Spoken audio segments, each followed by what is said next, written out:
My 42-year-old wife, 38-year-old, wants to sleep with a younger man? What shall I do? Say no and see if she eventually get past this need. Story 1. We met 20 years ago and I was her first everything. Before we got married, she said she feels like she might regret not playing the field when she was younger. We discussed it and agreed she could anonymously sex people and flirt that way. She's been doing that for the past 10 years and it doesn't bother me. She shows me everything and I'll be honest, it's quite hot when we are having sex or she's giving me head and I'm reading the messages she's sending and the pics she's sending. I've even taken some for her to send. However, the past couple of years she's said she's starting to feel like she needs to experience sex with another man, and in particular she wants a younger man aged 18 to 25. We are comfortable in life, both having jobs that pay over £150,000 a year and no stresses or other commitments, so it's not like I'm holding her prisoner or anything or she needs me to live the life she's living, so I know she loves me. I was hoping this was a passing phase, but last night she broke down crying in bed and we ended up staying up all night talking. She said she doesn't want to leave me, but she's feeling an incredible pull to have sex with a younger man and get it out of her system. She says it's all she can think about. She said if I say no she will accept it, but it won't stop the yearning. She told me for 2 years she's been in therapy to try and get to the bottom of this, but it hasn't worked. I know a couple in pretty much the same relationship. She doesn't know them. It's a man from work who is pretty open about the fact that his wife has lovers, so I've spoken to them both this morning and he said he just views it as a hobby she has and it hasn't affected their sex life in any way, and she said she views it as a form of masturbation when her husband isn't available. I don't know what to do. I don't want my wife to be unhappy and resent me. I have no interest in being with another woman. We have sex most nights anyway and that's enough for me, but at the same time I understand that she's only been with me, whereas I'd had a lot of partners before her. What shall I do? Grant her a past? Say no and see if she eventually get past this need? TLDR. Wife has only been with me and wants to try a younger man. Story 2. My brother-in-law, 56, and basically asked me, 28F, for birthday sex. Do I tell my sister 26F or approach Bill? So my sister and Bill have been married for 2 years now, started dating 4 years ago. I've had a ton of health issues this year and my sister has been working 2 jobs and almost every day of the week for several months and has not had the time to be there for me much. So I've been asking Bill for help with things occasionally, which my sister was fine with. As a result, we've been chatting more, but I'm quite sure I've never given any romantic signals. They are also financially struggling quite a bit, and I saw someone at my apartment was giving away free cat food, so I texted them and asked if they wanted it. They did, so Bill came and picked it up the day before his birthday. We chatted for around an hour and afterwards he initiated this text conversation. Bill. I appreciate you so much. It was nice having a great conversation with you. Me. Sure thing. I appreciate you guys as well. Bill. You guys. Gotcha. Bill. Have you ever had a birthday wish or any wish that you knew there were consequences for even asking, but you still wanted to ask anyway in hopes that your birthday wish could come true? Me. Can you elaborate? BIL. I can't, unfortunately. That's totally fine. He's sent kissy faces before, but I really just wanted to believe he's old and just doesn't understand the emoji. I talked to my sister around a month ago and she told me they're not having sex anymore cause sex just isn't her thing. So I'm 99% sure he was asking for sex. What I really want to do is tell my sister and show her the text, but honestly I don't know if she could handle knowing her husband tried to cheat, with her sister at that. She was molested for 10 years by our choir director as a kid, and her mental health was horrible for many years until she met BL. She's been doing a lot better, but she's also extremely emotionally and financially reliant on him, and doesn't have any close friends. She's also working all the time, exhausted, and has been sick for the past 3 weeks. BL has honestly been a really great person up until this point. I've always felt uncomfortable with the age difference, especially given her history of her sexual abuse, but my sister was doing so much better with him in her life. Maybe this was just a poor judgment call because he's desperate for sex since his wife doesn't provide that. He's also introverted and doesn't have many other women in his life and wouldn't be able to afford an escort or anything. I also worry that if I tell my sister she will backlash and blame me, as I've read this is a fairly common response to telling someone their significant other is cheating. With all my health problems I really can't afford to lose them from my life. I can't even work full-time right now because my health is so bad and might be homeless in a few months. Because I've had chronic illness for several years, I haven't had the energy to build up any kind of my own support network, and all my other friends live 1 to 3 hours away now. TLDR. My sister decided she's ace and isn't having sex with Bill anymore. Bill strongly alluded to asking me for sex in the above text exchange. I have significant health problems and am extremely dependent on them and can't risk them turning on me if I tell my sister. Sister also has a lot mental health problems but has been doing so much better since she met Bill, despite the age difference. I see two options. Tell my sister directly. Honestly, in the long term I see this as the best thing for her, since she really just needs to find an ACA partner that also doesn't want sex. Especially with the possibility that no-fault divorce could be removed in the US, I feel she should do this before it's no longer an option.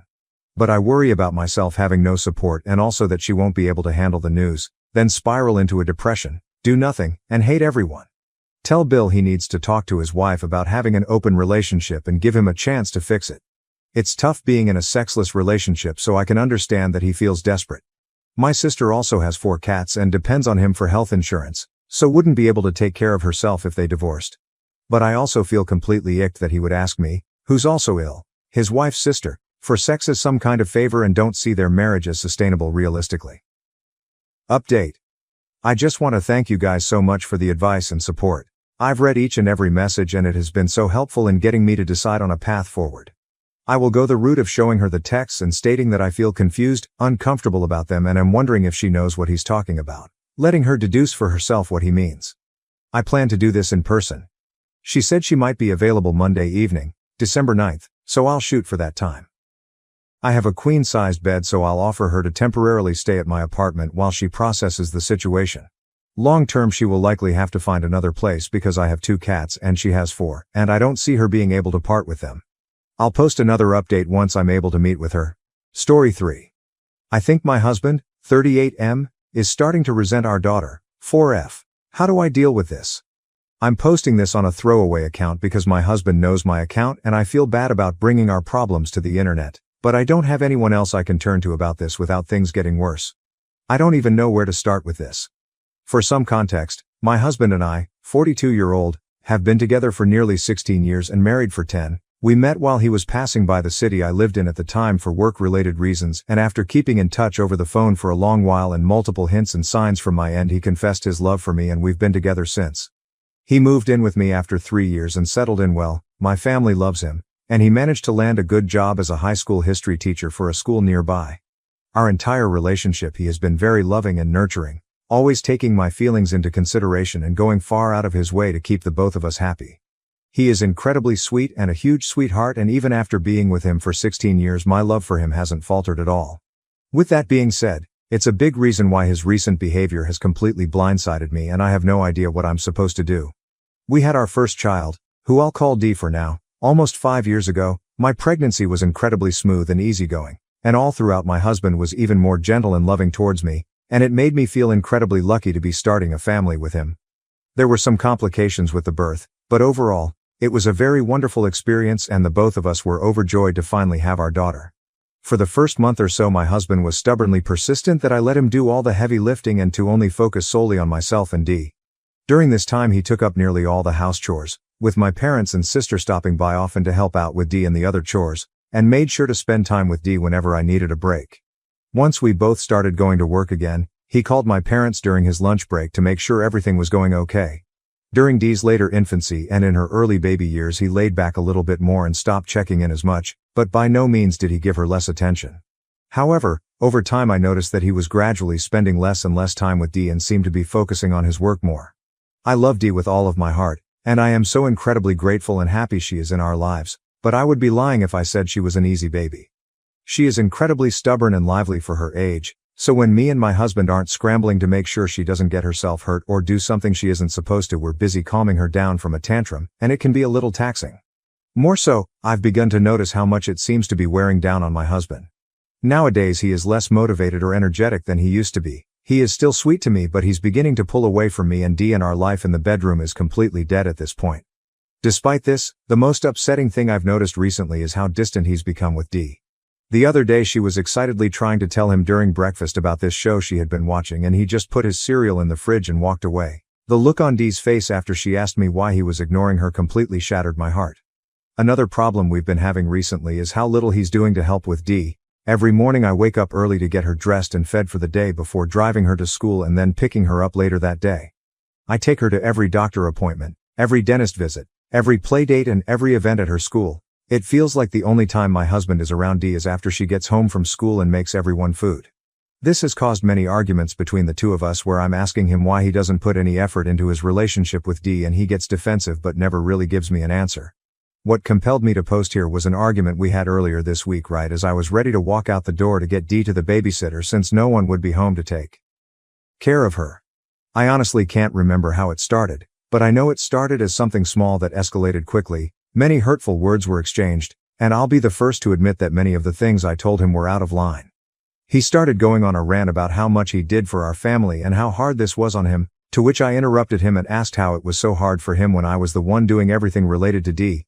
He just snapped at me that if it weren't for her things wouldn't be this hard.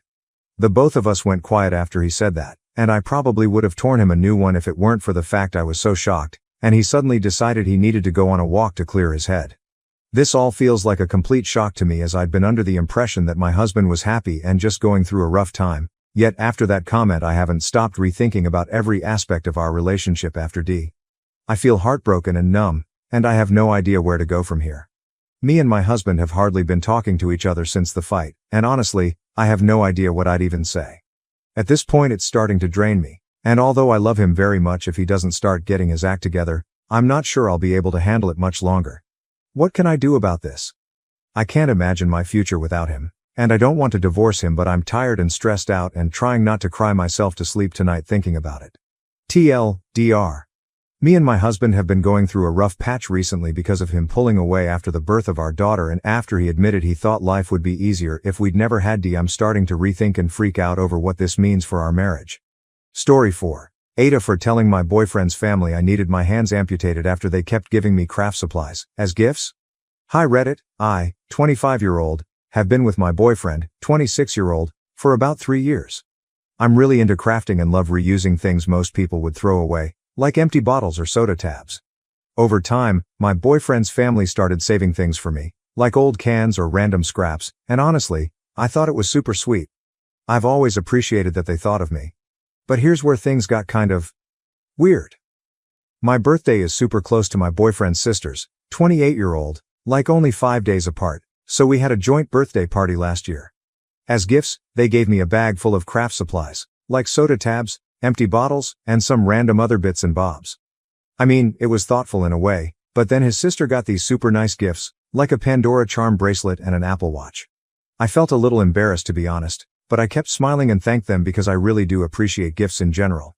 My boyfriend noticed though, and he got really upset. He even wanted to call them out, but I told him to let it go and not cause drama. Then last Christmas happened. A few days before, I'd hurt my wrists at the gym. Nothing major, just a scrape and some bandages, but I hadn't told his family about it since I hadn't seen them. Only my family and my boyfriend knew what actually happened. So Christmas morning comes, and we're all opening presents together. His family gave everyone else these amazing gifts. New shoes, jewelry, an iPhone, gift cards worth like hundreds of dollars.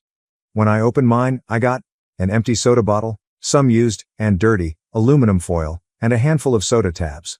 That was it. Look, I'm all about crafting, but this felt kinda insulting. My boyfriend was fuming, but we decided to keep quiet for now. Then his family asked me, all smiling, "Do you like your gifts?" I just snapped. I smiled back and said, "Oh, thank you so much. I really appreciate it, but unfortunately, I won't be able to use them anymore because of my accident." They looked confused, so I explained, very seriously, that my injury was worse than it looked and that both my hands would have to be amputated. My boyfriend nodded with a straight face and added that we hadn't told anyone yet because it was a really emotional situation for me. Their faces went white. They started apologizing, saying they had no idea and how awful they felt. A few of them even looked like they might cry. I just nodded and said, "It's okay, I'm used to it by now," and left it at that. We left shortly after. Here's the thing, my hands are totally fine. It was just a couple of scrapes, but I was so hurt and angry about the gifts that I wanted them to realize how thoughtless they were being. My boyfriend thinks I was justified, but later his sister texted me saying I was cruel for making a scene and guilt-tripping the whole family on Xmas. The word got to her that my hands are fine. So now I'm starting to feel a little bad. Did I go too far? Aita? Story 5. Aita for not letting my sister's kids use my toy room. I, 34-year-old, am child-free and have been my entire life. I've always loved hobbies like building Lego sets, collecting action figures, and even some light gaming. Over the years, I've turned one of the rooms in my house into a toy room, which is essentially my personal space filled with collectibles, intricate Lego models, and a few rare items I've spent a lot of time and money acquiring. My sister, 38-year-old, has 3 kids. She's always known I'm into this stuff and never seemed to care until recently when her family came over for a visit. Her youngest son, 5-year-old, saw the room while I was showing my brother-in-law around the house and immediately got excited. He asked if he could go in and play. I gently told him that the room wasn't for playing, and I'd be happy to set up some toys he could use in the living room instead. This didn't go over well with my sister. She said I was being ridiculous and that I should let the kids be kids and enjoy themselves. I stood firm and explained that many of the items in that room were fragile, expensive, or had sentimental value. Her kids were disappointed, and she accused me of being selfish and not understanding how to be part of a family. She's since brought it up multiple times, saying I'm hoarding toys from actual children and making her feel unwelcome. To be clear, I love my niece and nephews. I've always gotten them gifts for their birthdays and played with them when they visit. But I see my collection as more of a hobby or an art display than something for kids to handle. It's not like I have a house full of toys and I'm refusing to share. It's one dedicated room that I've spent years building up. My parents are split on the issue. My mom thinks I could have compromised by supervising the kids in the room, but my dad sides with me, saying it's my house and my rules. My sister's still upset, and now I'm starting to wonder if I overreacted. So, Aida for not letting my sister's kids play in my toy room? Story 6. Aida for laughing in my mother's face when she said my stepsister planned my 18th birthday? A little background. My mom and dad separated when I was 6 and each went their separate ways. Of course, they had joint custody of me, but they both started new families. When I was 9, my mom married a man, let's call him Robert, who already had a daughter, let's call her Kira, who was 2 years older than me. My dad got engaged when I was 8 to a wonderful woman, let's call her Layla, who he married when I was 12. My relationship with Layla is beautiful. She has truly been a mother to me. She basically helped my dad raise me. She takes an interest in my life. She comfort me. She advise me. We have common interests and we do many activities together. She and I recently talked about the possibility of having her legally adopt me as soon as I come of age. Doing so now would be a bit messy legally because of my parents' joint custody, because, for me, she is my real mother and I want it to be official. My relationship with my bio mother, on the other hand, is almost non-existent. Even though I was forced to spend specific days with her, we never managed to bond because she spent all her time giving attention and affection to Kira, who already have her own mother. Even when she tried to involve me in some activity, she always included Kira and we had to do only what Kira liked. At a certain point I started to decline her invitations and often asked if I could avoid going to her on the set days because I was almost always ignored or left aside and I preferred to stay at home with my father and Layla.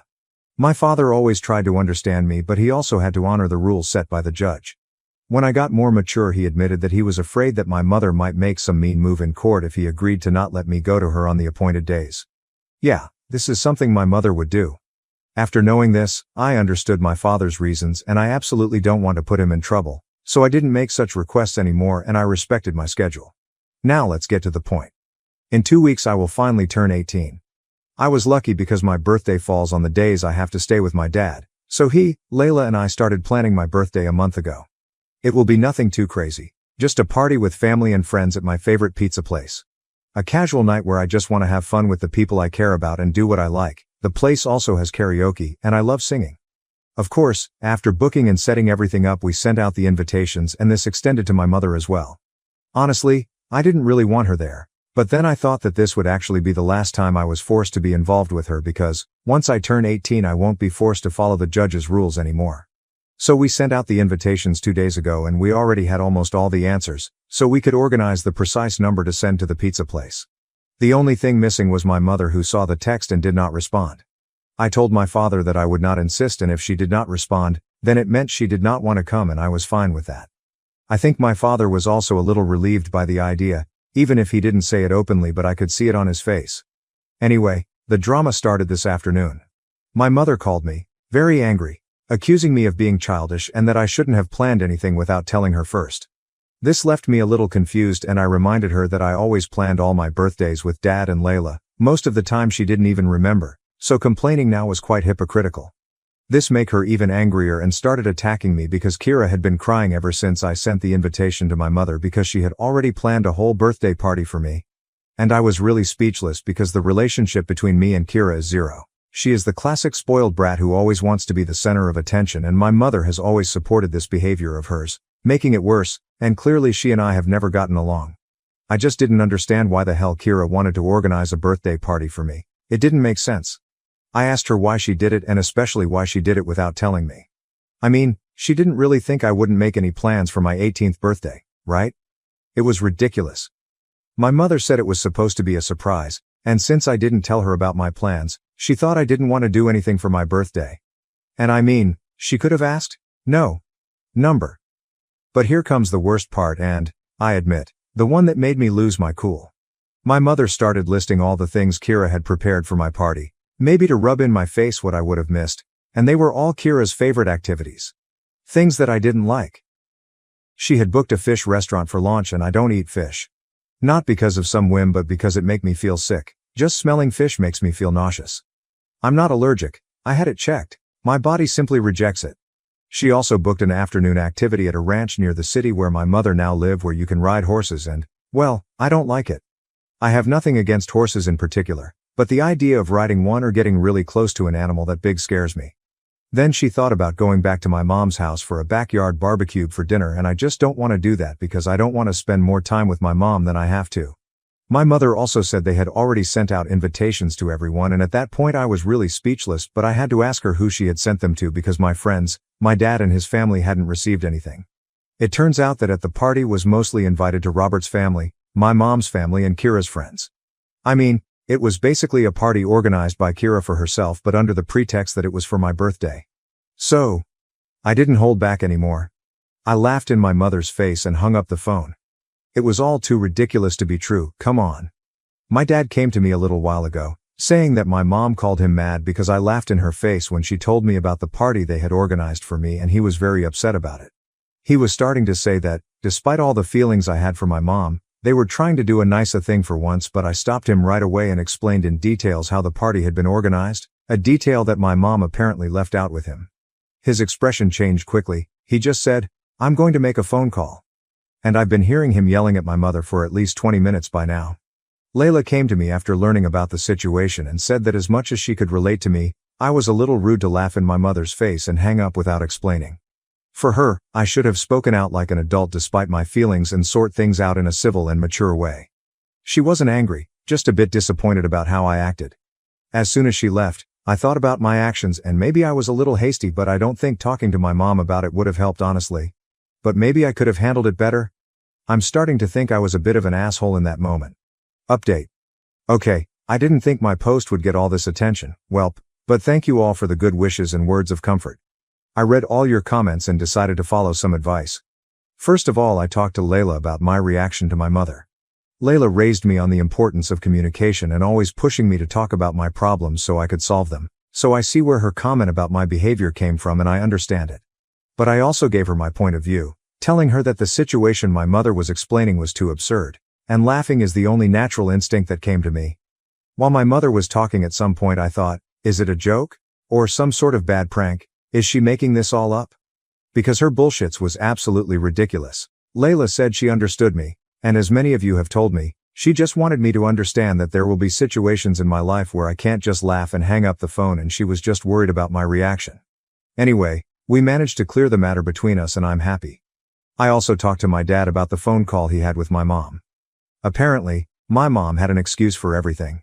She said that Qley just wanted to do a nice sisterly gesture on my big day, that she wanted to share her hobby, riding horses, with me, and that she never thought my fish problem was a real problem but just a whim, and the restaurant they had booked at made the best fish around.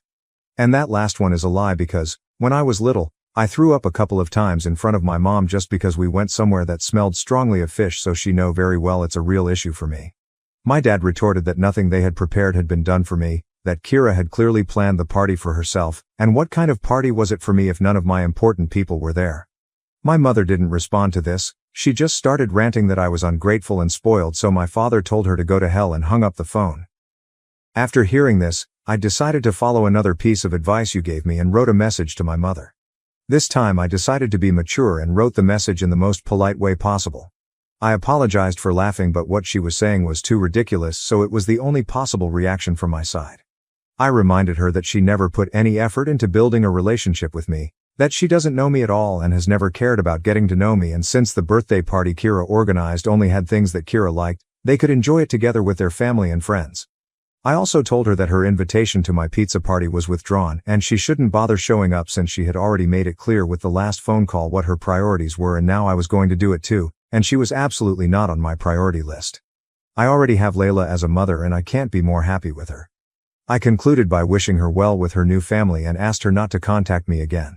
She read the message but didn't respond, and I'm fine with that. If she were to respond, I'm sure it would just be more complaints about me being ungrateful and spoiled. Because I know that talking to her is useless, she would not understand or pretend not to understand, but clarifying things once and for all has put an end to our situation. At least on my side I had a sort of closure, and I thank you all for that. I probably would have given up and ended contact with her after my 18th without said anything, but your comments helped me understand that a firm end was necessary. For those who asked how my mom could throw me a surprise party when I wasn't with her, my dad asked her the same question, along with asking her how she could think he wouldn't throw me an 18th birthday party. My dad took it a bit personally lol, and she said they had planned for Robert to come get me the morning of my birthday, explain the situation to Dad and Layla, and then take me to Mom's house under some pretense. Honestly, I don't know how it would have worked. I would have flat out refused to go to my mother's if it wasn't our set days, no matter what excuse they would have made up, and most of all I would never have left Layla and Dad to go to Mom's on my 18th birthday. It would have been one thing if my mother and I had a good relationship, but that was definitely not the case. In all of this, the only person I don't feel like blaming is Robert. We never had a close relationship, but he was always polite to me when we lived under the same roof. He even cleared out his study so I could have a permanent room in his house when I went to my mother's. We didn't develop any stepdaughter-stepfather bond, but he always tried to be kind to me, so I don't blame him for any of this. It's likely that he really thinks the party is for me. We don't know each other well enough for him to know my tastes unless my mother told him, which I highly doubt she did. Luckily, I didn't leave anything of mine at my mother's house either. All my things are here at my father's house permanently. Usually, I would pack my suitcase when I went to my mother's with the things I needed for those days and then bring them back when I went back to my father's. I never felt safe leaving anything to her because Robert's family and Kira's friends came over often and I didn't want to leave anything of mine out in the open to strangers. Well, that's it for now. I hope my mom respects my wish to go no contact and doesn't bother me anymore after that. I'd also like to bring up the adoption conversation with Layla after the holidays. She seemed really happy when we first talked about it. Thanks again everyone for your kind words and advice. Your insights have helped me better manage the situation. I can understand that I'm still a little immature, but I feel that this experience has helped me grow a little more and see the issue from other points of view. All the best for you guys. Thank you so much for watching until the end. If you enjoyed our videos, please don't forget to like, share, and subscribe to stay updated with our latest ones. Have a great day.